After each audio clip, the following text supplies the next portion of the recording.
Good afternoon, everyone. Thank you for joining us for today's online talk, which will be starting shortly. For those of you who are here early, thank you for waiting patiently. While you're waiting, we would like to share with you a short video from the firm.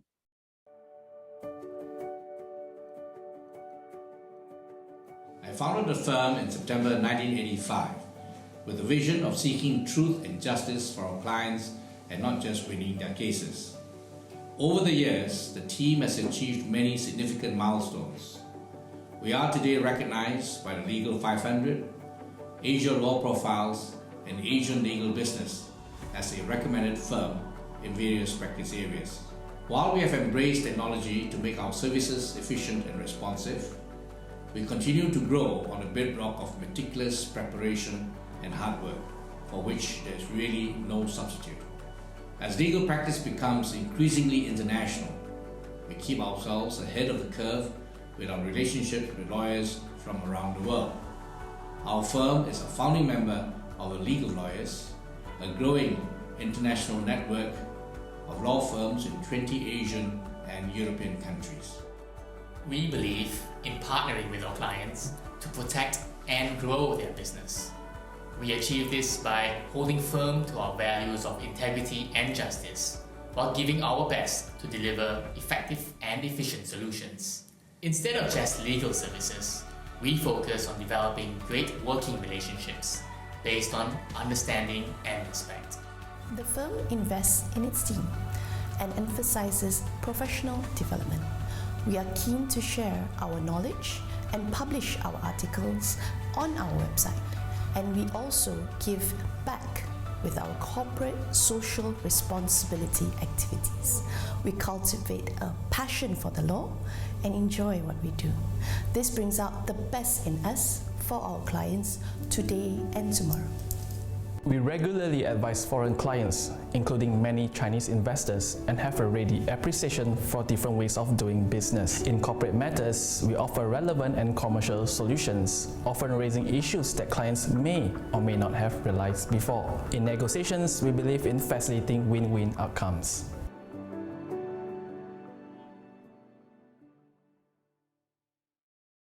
Welcome, everyone. Thank you for joining us for today's online talk entitled Strata Living Issues, Interfloor Leakages and Short-Term Rentals. My name is Vivien Fung, and I am a Senior Associate with Wing Associates. I'll be your moderator for today's session. Before we start today's session, allow me to introduce the firm and what we do. Wing Associates is a mid-sized law firm that was founded in 1985 by Datuk Ma Wing Kwai. Our able team today comprises of 28 lawyers and a support team of 21. Datuk Ma is a consultant with the firm, following his retirement from the Court of Appeal bench in 2015. The firm continues its tradition today of working primarily with SMEs, family businesses, and individuals. We are a full-service law firm with a corporate department, a dispute resolution department, a dedicated employment industrial relations team, and a department focused on servicing the needs of individuals and families. Our practice groups indicate some of our focus areas, which are supported by talents from both our corporate and dispute resolution teams. Today's talk is part of our MWKA's online talk series. By way of background, we have been organizing monthly lunch talks at our office since 2013, some of which were also broadcasted live. But since the implementation of the COVID-19 Movement Control Order, we have moved online in order to continue with our objective of sharing knowledge, raising awareness, and encouraging networking for our clients, potential clients, and in-house counsel, and we have continued this practice until today. Please feel free to visit our website at mawingkwai.com for more information on what each of our team does, our online products, to read our articles, to sign up for more upcoming talks. Before I continue, please be reminded that this talk does not constitute legal advice. In the event you require specific legal advice to your matter, please feel free to contact us for a complimentary legal consultation. Details will be given at the end of this talk. Now allow me to introduce our speakers for today. Our first speaker is Ms. Fung Carmen. She is an associate in our Dispute Resolution and Individuals and Families Department. She holds a Bachelor of Laws from Cardiff University and was called to the English Bar in November 2018. She was admitted to the High Court of Malaya in 2020. Carmen's practice areas include general litigation, debt recovery, probate and administration of estates, corporate and commercial litigation, JMB, and family law matters. Following Carmen is our next speaker, Mr. Eric Do, a senior associate in our dispute resolution and Individuals and Families Department. Eric graduated with a Bachelor of Laws from the Australian National University and was admitted to the Malaysian Bar in 2018. Eric's areas of practice include general litigation, specifically in family, citizenship, adoption, defamation, land acquisition, and strata disputes. We will be having a Q&A session at the end of the talk. If you have any questions, please post them in the Q&A chat box at the bottom of the screen. Our talk today will cover the following points. 1. The meaning of interfloor leakage. 2. Remedies that are available to owners when facing interfloor leakages. 3. Short-term rentals, whether it is allowed. And 4. Latest case laws on short-term rentals. For today's session, our first speaker, Carmen, will enlighten you on the meaning of interfloor leakages and the remedies that are available to owners, followed by Eric on whether short-term rentals are allowed and the latest case laws on this issue. With that said, I will now pass the floor to our first speaker, Ms. Fung Carmen. Over to you, Carmen. Thank you, Vivien. So hi, everyone. Thank you, Vivien, for the warm introduction earlier. Good afternoon. My name is Carmen, and today I will be addressing the first two talk points, which are what is interfloor leakage, and secondly, remedies available to owners when facing interfloor leakages. So interfloor leakages, as we all know, are one of the most common issues faced by owners in strata living. Today, let's understand more on what are interfloor leakages from the perspective of law. The Strata Management, Maintenance and Management Regulations 2015 provides the definition or explanation on what amounts to interfloor leakage. So you can find them in Regulation 55 of the Strata Management Regulations, which explains that interfloor leakages as dampness, moisture, or water penetration on the ceiling of a parcel, common property, or limited common property, or dampness, moisture, or water penetration on any furnishing material that forms part of the interior of the parcel, common property, or limited common property. So to sum up the definition here, interfloor leakages often appears on the ceiling of a parcel or on any furnishing material which will form part of the interior of a parcel, such as walls or cabinets in the toilet or often in the kitchen. So these are some of the examples of interfloor leakages that often happens in condominiums. You can see there are dampness and mold on the wall, and usually they are in the toilets or in the cabinets. Other than interfloor leakages, the other common issues faced by owners in strata living is also a party wall damage. Before that, a lot might ask, what is a party wall? I'll talk about party wall first. It's actually a wall between separate parcels or located between a parcel and common property. So what is a party wall damage then? It is a damage that occurs where there is evidence of dampness, moisture, water penetration, or other damage on the wall, or any furnishing material that is attached, glued, laid, or applied to the wall that forms part of the interior of the parcel. So it is something that is similar to interfloor leakage, but a party wall damage is a damage that occurs on visible the wall instead.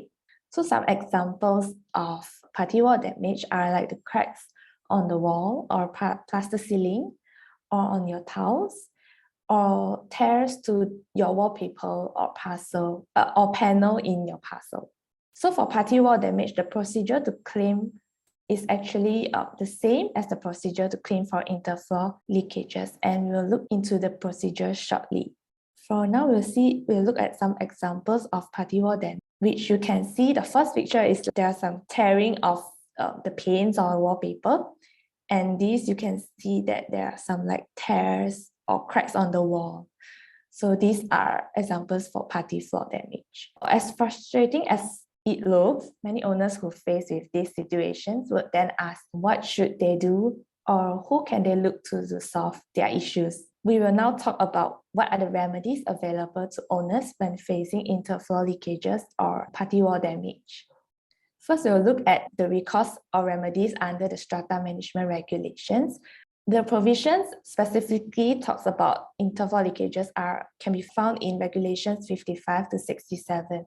It has laid out the specific obligations, procedures, and timelines for the relevant parties when the interfloor leakages claim arises. You can also rely on them when you're facing with a party wall damage. and I will address them and detail out the procedure for an interfloor leakage claim. Firstly, as an owner, as a parcel owner, once you have found out that your unit is suffering from interfloor leakage, you can issue a notice to management, be it developer, joint management body, management corporation, or subsidiary management corporation as soon as possible. The Strata management regulations does not specify the form of the notice, but it is always advisable for the notice to the management to be done in writing with sufficient particulars, preferably with the acknowledgement receipt from the management to confirm that they have received your notice or your complaint on the interfloor leakage. After issuing the notice, the management will then conduct an inspection of the unit. So Regulation 57 of the Strata Management Regulations expressly provided that the management have 7 days from the date of receipt of the notice given by the parcel owner to carry out an inspection on the unit. The inspection is basically for the management to determine, one, the cause of the leakage or damage, and secondly, the party responsible to rectify any defect that has caused the leakage or damage. And upon that, the management, upon conducting the inspection on the affected parcel, the management has 5 days to issue a certificate of inspection in Form 28. Form 28 is a form which will state the cause of the interfloor leakage and also the party responsible to rectify the leakage or damage. So this will be an example of Form 28. So firstly, you can see from the table here, the management will have to list down the particulars of the development, the unit number, etc. And it will be issued to the parcel owner, the affected parcel, and the name and address of the party responsible to rectify the interfloor leakage. And the first paragraph is to notify that when the management has received the notice, and secondly, when they have conducted the inspection pursuant to Regulation 57 of the SMR. And after that, for the next paragraph, it states that it will then list down the cause of the interfloor leakage or damage to a party wall. So usually one of the examples of the cause will be a leakage from waterproofing or leakage from a pipe from the toilet. And then for the fourth paragraph in Form 28, the management will then list down who will be the party responsible to rectify the defect, and then date and signature of the same. This is an example of Form 28. So next, in determining the cause of the leakage and the party responsible to rectify those defects, the management has to take into account several matters under Regulation 58 of the Strata Management Regulations. So the first matter to be considered is actually the presumption that the defect is within the parcel above of the affected parcel, common property or limited common property, if there is evidence of dampness on the ceiling that forms part of the interior of the affected parcel. Secondly is any defects in the water meter, water pipe, drainage pipe, etc. that serves more than one parcel is a defect of a common property. So what if the defect serves only one parcel? It will then be counted as a defect of that parcel only, even though the pipes might be situated in a common property.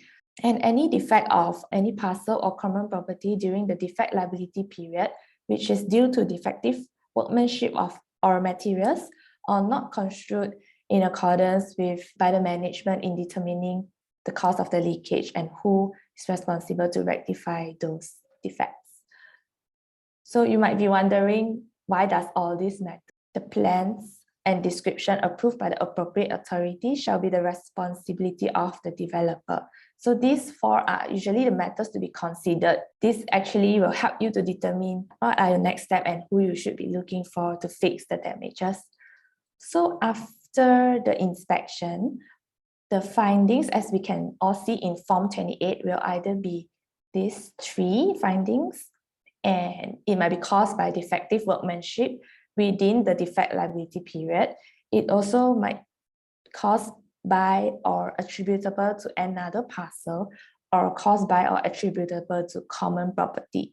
So we shall deal with them one by one.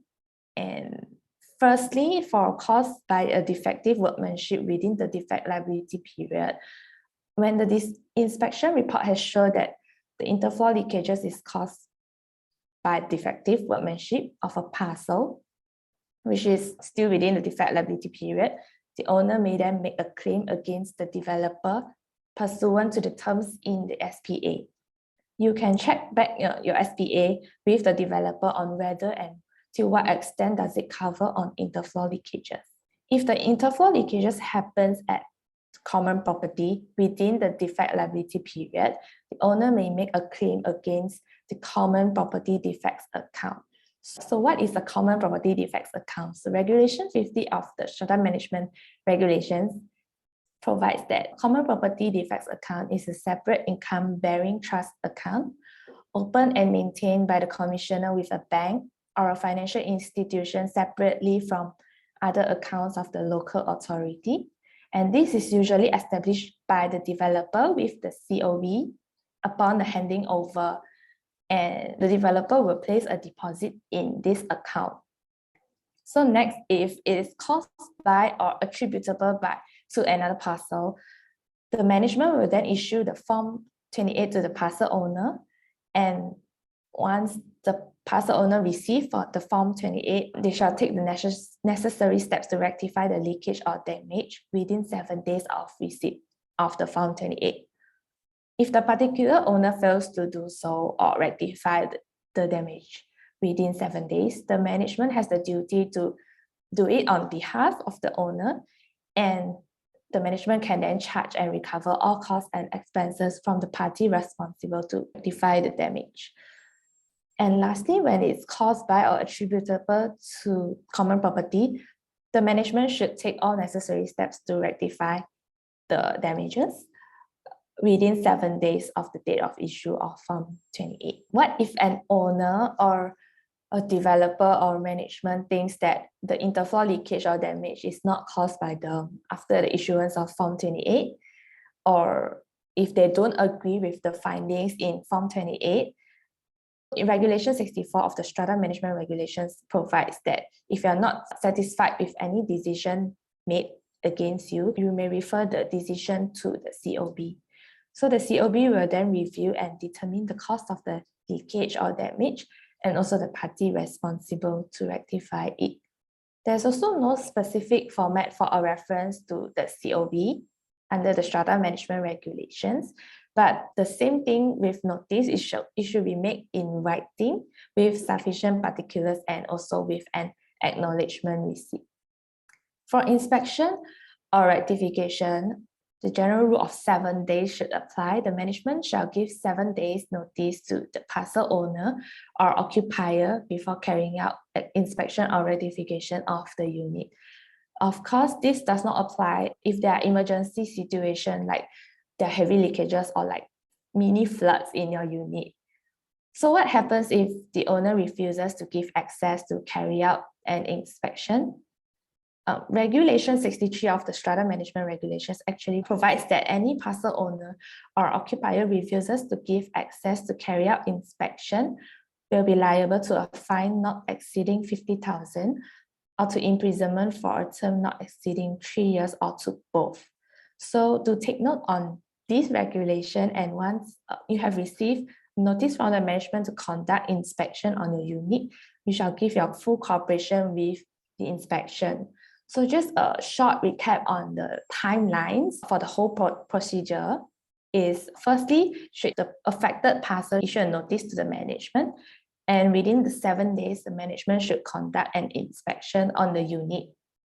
After the inspection of the unit, management will have 5 days to issue Form 28, and upon the receipt of the Form 28 by the parcel owner or management or developer, they will have 7 days to carry out the rectification. So this is just a recap on the general timeline guided by the Strata Management Regulations. So the parcel owner or party affected is always advised to exhaust the remedies available in the Strata Management Regulations, especially where it provides the specific provisions for regulating situations like this, like interfloor leakages or party wall damage. That will be an effective resolution of the dispute at hand. However, if the remedies provided under the regulations does not really solve your issues and there's really no other choice and the situation is worsened, as a last resort, you may refer the matter to the Strata Management Tribunal or to commence legal proceedings against the management, developer, or parcel owners in court. To end my part today, parties should always try to negotiate for a win-win situation and should cooperate together, especially when we are all living together in the same strata living community, because after all, a comfort living community is what really matters to us. With that said, I will now pass the floor to my colleague, Eric, to take over for the next 2 talk points on short-term rentals. Eric, over to you. Thanks, Carmen. Good afternoon. Hope everyone is doing well, and I hope you're not affected by the blackout all over Klang Valley and apparently all over Malaysia. But I hope it won't last too long. Okay, speaking of short-term issues, I would like to talk about short-term rentals today and whether short-term rentals are actually something that is allowed under the Strata Act. And I'll also briefly talk about a leading case on short-term rentals later on. All right, what are short-term rentals? I'm sure many of you know what it is, but just as a brief description, short-term rentals are properties that are rented out for a short period of time. And these are often seen as alternative to hotels and popular to foreign or domestic tourists. And for example, the sites that you can go to look for short-term rentals are your Airbnbs, your Booking.com, your Agodas, etc. And the Strata Management Act and the regulations actually do not expressly prohibit short-term rentals, but it will be subject to local council regulations, and as I will explain later on, it will be subject to the decision of the JMB and the MCS as well. So one of the states that have regulated or tried to regulate this issue of short-term rentals would be Penang, and I think this is back in 2021, last year, that the Commission of Buildings have stated that operations of short-term rentals must get approval from the building's JMB or the MC. And the management is to conduct an AGM to seek approvals from the unit owners, and 75% of the residents must approve so that short-term rentals can be allowed in that particular strata development. We also have a circular that was issued by the Commission of Buildings of KL back in 2015, whereby they proposed a control mechanism to govern the use of strata residential properties as homestay or tourist accommodation. And similarly, in that circular, basically the COB KL has said that, look, the management can amend bylaws in a strata property to include a provision that disallows a unit from being used as a homestay or tourist accommodation. But of course, the amendments must be made in accordance with the Strata Management Act, which I would go into later on. So far, we have Penang, we have KL. I'm not sure if other states have this similar regulations or circulars, but this is what we have at the moment. So what are bylaws? As we've seen in the previous slide, the COB/KL said you can amend the bylaws. So what are bylaws? So bylaws are a set of duties, obligations, which binds the developer, the JMB, the MC, and the owners of a strata development. And bylaws can be found at the third schedule of the strata management regulations. So there's a template or more of a general bylaws that applies to all strata units, strata developments, and these can be found in the third schedule of the SM regulations. So for example, what are the bylaws that can be found in the regulations? One of them is the keeping of animals. I think if you have been staying in a condo apartment residence, you would have seen certain rules that say that, oh, you cannot keep animals, you're not allowed to keep animals in your units. So this is where do people, where does the management have the power to restrict? It is from this bylaw 14, which says that proprietor shall not keep any animal in his parcel that may cause annoyance or nuisance to other proprietors. So this is a rule that is in the regulations. Another rule which I think has also can be seen in a lot of developments is the drying of laundry, and basically whether you're allowed to hang your laundry outside your unit, because I've seen even some notices that said, oh, you cannot put out laundry because it will cause, it does not look good, does not look nice. So in this case, this is governed by number 15, regulation 15 of the bylaws, which says that in a building used for residential or dwelling purposes, a proprietor shall not, except with prior approval from the management, hang any washing clothing outside his parcel in such a way as to protrude outside his parcel. So you cannot hang things outside. So this is the rule that allows the MC to regulate these kind of behavior. As I mentioned, those rules that I stated previously, those bylaws are general ones that apply to all strata developments. So what if you think that you want to add, because short-term rentals are not in the template, in the regulations. So what if you want to regulate them? What if you are an MC, you're a JMB, you want to disallow short-term rentals? What can you do? You can add bylaws into your development. And this is pursuant to section 32 of the SMA. And the procedures to do so will vary depending on the state of the development. So if it is still under the developer's management period, they can add a bylaw with the approval of the Commission of Buildings. However, if JMB has been formed or an MC has been formed, new bylaws can only be added through the special resolution, through the passing of a special resolution. And I'll explain a bit of how you can do so. In this slide, it says basically what kind of bylaws a JMB or an MC can pass, what kind of new bylaws. So these bylaws can be used to regulate the control, management, administration, use and enjoyment of building, which include safety and security measures, parking, restriction of use of common property, behavior, etc., as you can see from the slide. And of course, importantly, the imposition of fine not exceeding 200 ringgit against any parcel owner, which is in breach of any of the bylaws. So importantly, remember the 200 ringgit that will come back later in my discussion. However, as I said, this allows the JMB and the MC to pass bylaws to regulate short-term rentals. And I mentioned before, special resolutions, you need a special resolution if you're a JMB or an MC to add a new bylaw. And what is a special resolution? Which is a resolution which is passed at duly convened meeting, of which at least 21 days notice of the resolution has been given. So this is different from a normal resolution. Special resolution requires you to give at least 21 days to all the proprietors that if you want to add a resolution to prohibit or bylaws to prohibit short-term rentals, you must give 21 days notice before the meeting that you want to propose this resolution. And at the meeting, the proposed resolution must be carried or passed by a majority of not less than 3/4 of the valid votes cast. If it's by show of hands, and if it's by poll, 3/4 of the votes cast on such a poll. It requires a big number. It's not just a simple majority, more than 50%, 50 plus 1, then you can pass. You need 3/4 of the votes.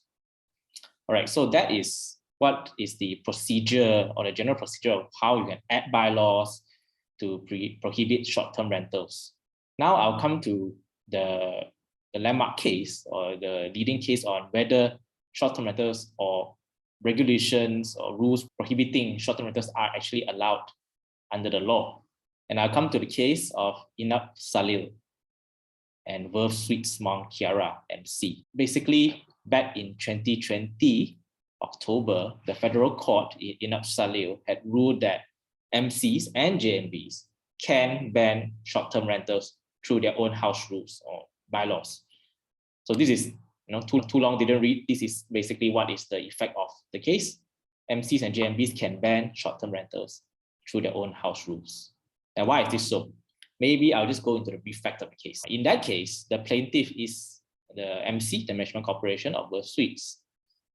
The first defendant is a tenant in a unit of Verve Suites and also the owner of a company which operates a few units giving out short-term rentals in Verve Suites. Because of some complaints, dissatisfactions from other proprietors, during an EGM that was convened in 2017, the Management Corporation, by an overwhelming majority, which you can see, 96 against 4, enacted a house rule to prohibit the use of residential units for short-term rental.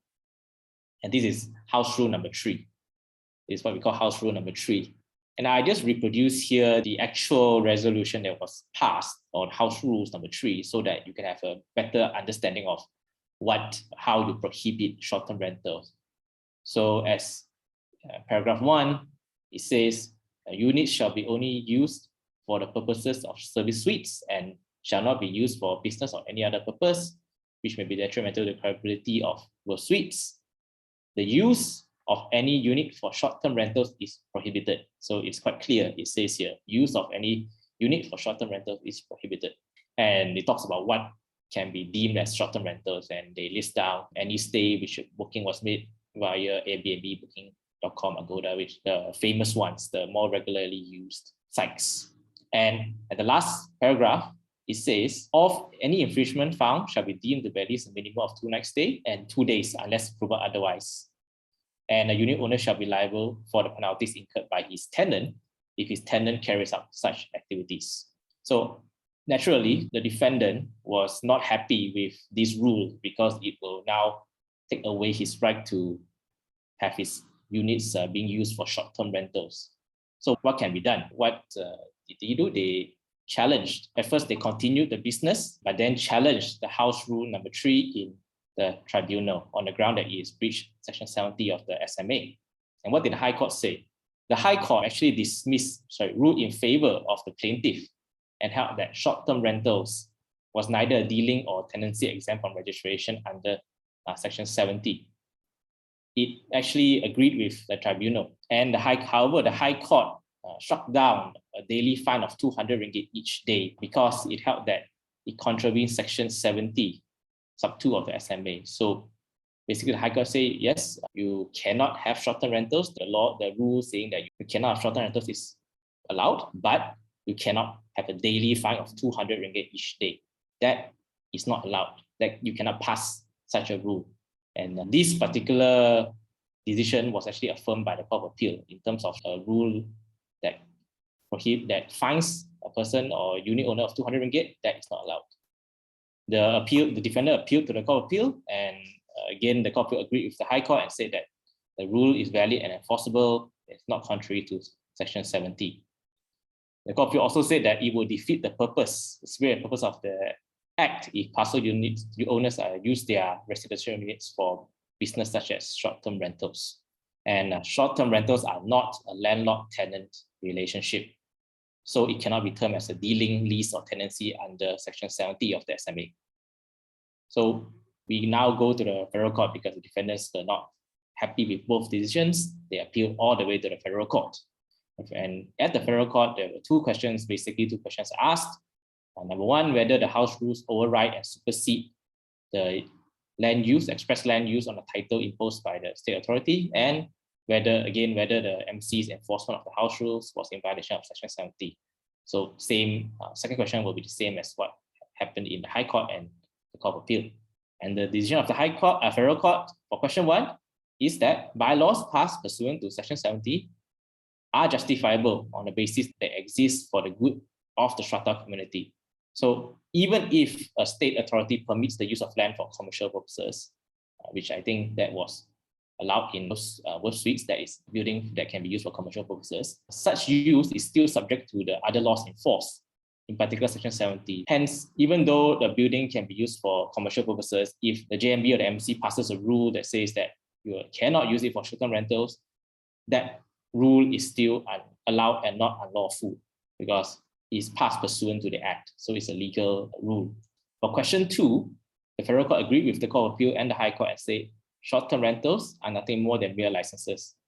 So they are not tenancies and they do not amount to dealings within Section 70 of the Strata Management Act. So again, that's why house rule number 3 is not ultra-virus or does not breach Section 70 of the SMA. And basically the key takeaways from that federal court case is that JMBs and MCs are allowed to enact a house rule to prohibit short-term rental activities. it does not violate, such a rule does not violate Section 70, and bylaws passed in accordance with the law will be applicable regardless of whether it is a commercial or a residential title.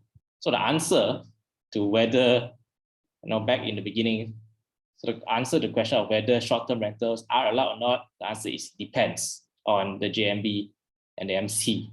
If you have enough owners to vote and pass a special resolution to say, no, short-term rentals cannot be allowed, then too bad, or well, for certain owners, very good news. You won't have short-term rentals in your development.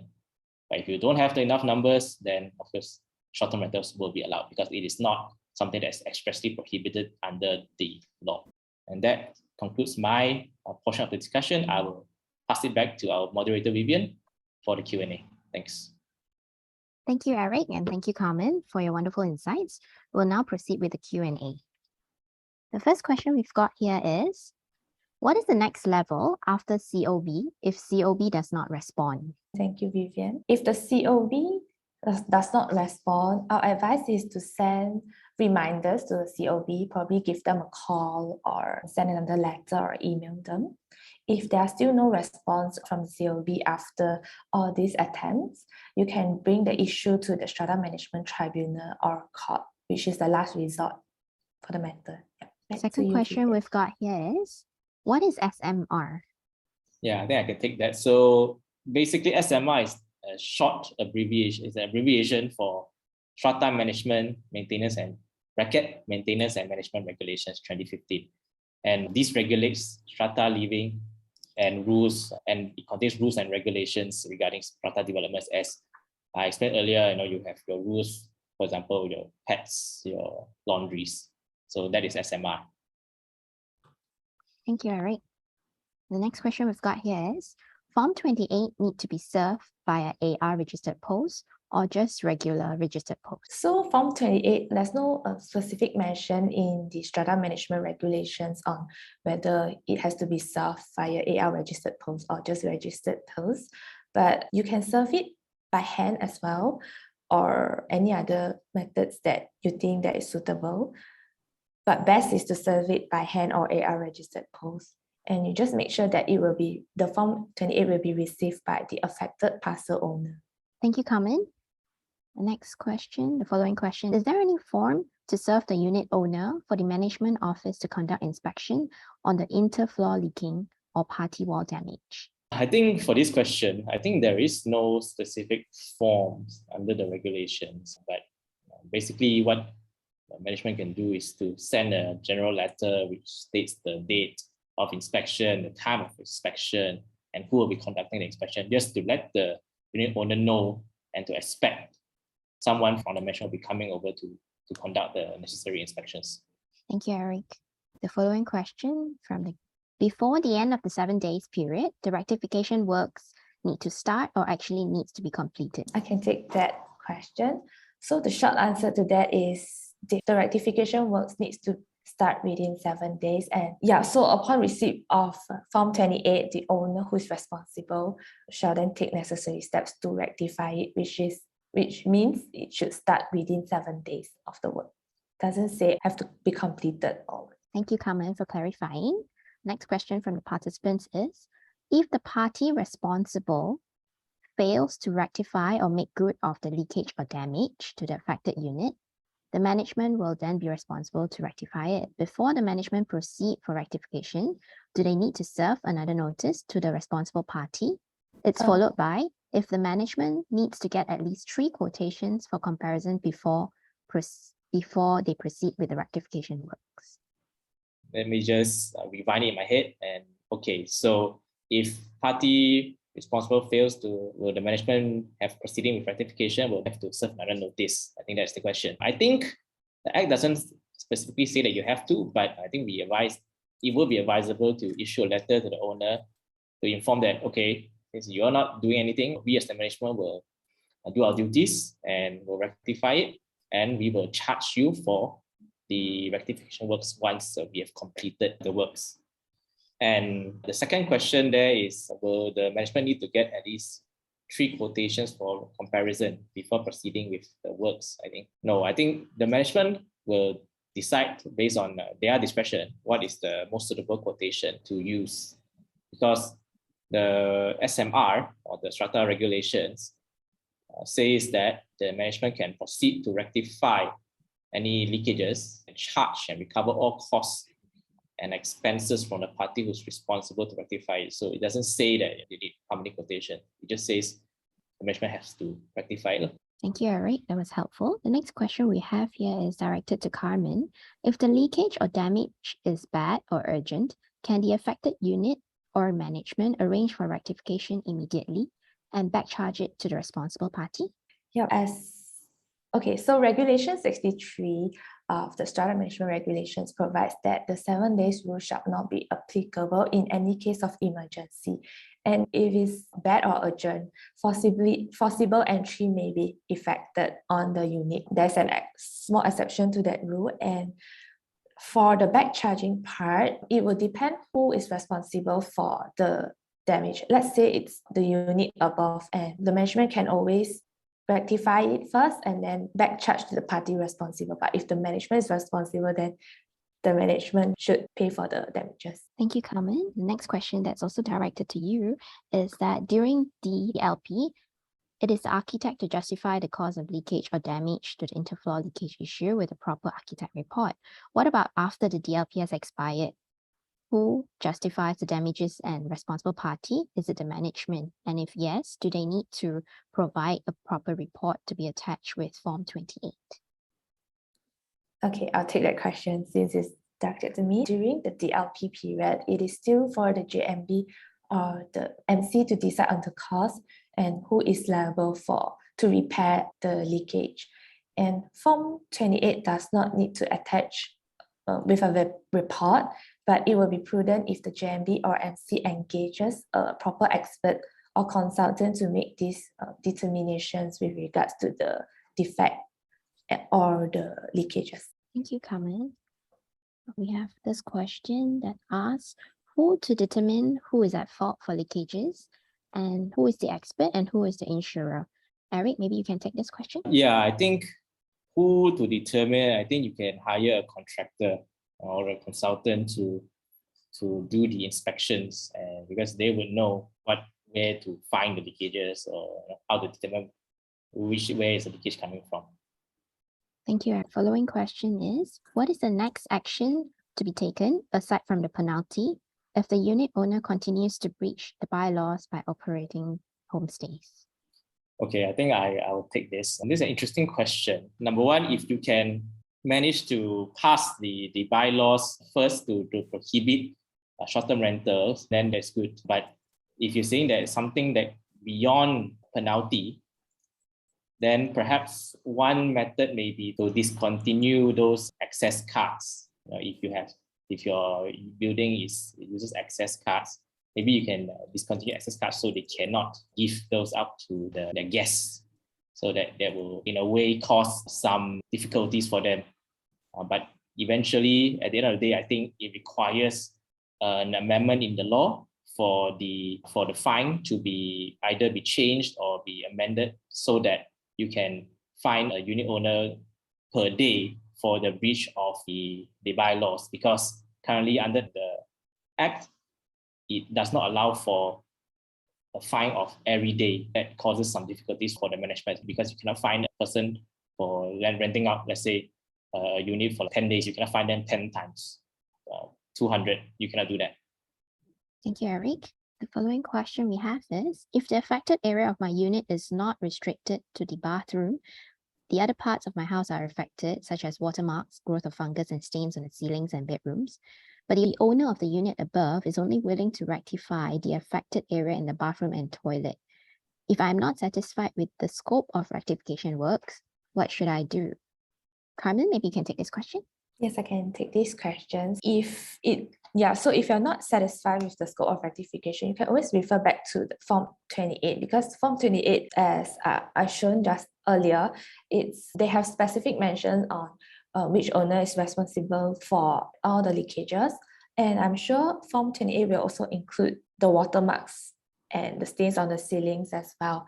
So if the owner is unwilling to comply with Form 28, you can refer the matter to the COB. Or if COB does not respond if the COB does not respond to that, you can also go to tribunal, the Strata Management Tribunal, or court for that, the scope of rectification as well. Thank you, Carmen. That's all. What if the management is unable to rectify? What should the owner do?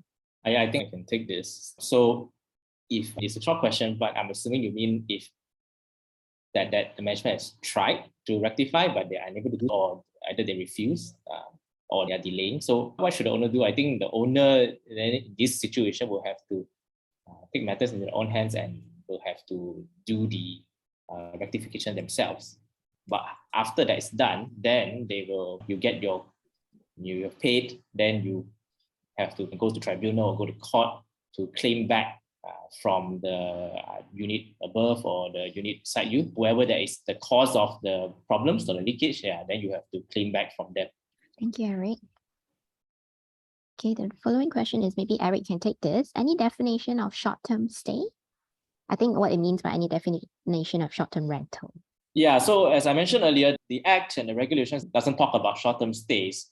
So there is no particular definition. But however, I think what you can do is, as I think I showed earlier during the slides, what you can do is you can actually specify what is a short-term rental agreement in your rules. So that will make it easier for you if you can say that the short-term rental is something that is booked via Agoda, Airbnb, Booking.com, or not. It is a stay that is not under stamped tenancy agreement. Or I think you can even put in a part that says, okay, short-term rental is a stay that's less than how many number of days. So yeah, I think using those, you can define it yourself, or the management or GMB can define themselves as to what is a short-term stay. Thank you. One final question from the participants. What happens if the unit owner is not around or refuses to let the MC into the unit to fix the issue? Carmen, maybe you can take the last one here. Yes, I can take this last question. Regulation 63 of the SMR actually do provide for a remedy on this situation. So any parcel owner or occupier that refuse to give access to carry out inspection, they will be liable to a fine not exceeding 50,000 or also to imprisonment for a term not exceeding 3 years or to both. So when this kind of situation happens, you may consider making a complaint on this based on Regulation 63 of the SMR. Thank you, Carmen. Thank you. Thank you, Carmen and Eric. That was very informative. That's the end of our Q&A session for today. Before we conclude, I have 4 short announcements to make. First, we have in line an upcoming talk, and we welcome you to join us if you're interested. On the 24th of August, our Senior Associate, Ms. Hannah Patrick, and Associate Ms. Carolyn Ng will give a talk on copyright notifications and infringements. Secondly, please fill in our feedback form and tell us what you thought of our talk. The link to the form will be posted in the chat. If you have any other questions which we did not manage to answer, please fill in our feedback form and we will get back to you as soon as we can. We appreciate your comments so that we can continue to improve our MWK online talks for you in the future. Thirdly, please do follow or like our social media accounts as you can see before your screen now. Fourthly, if you would like to speak with our lawyers, we offer a complimentary 30-minute consultation over the phone or over video conference. Please fill in the form on our website. The link is also posted in the chat box. To our guests, thank you for joining us. We hope you have found today's session informative and useful. Thank you, everyone, and we hope to see you at our next talk. Stay safe and have a great day. Thank you.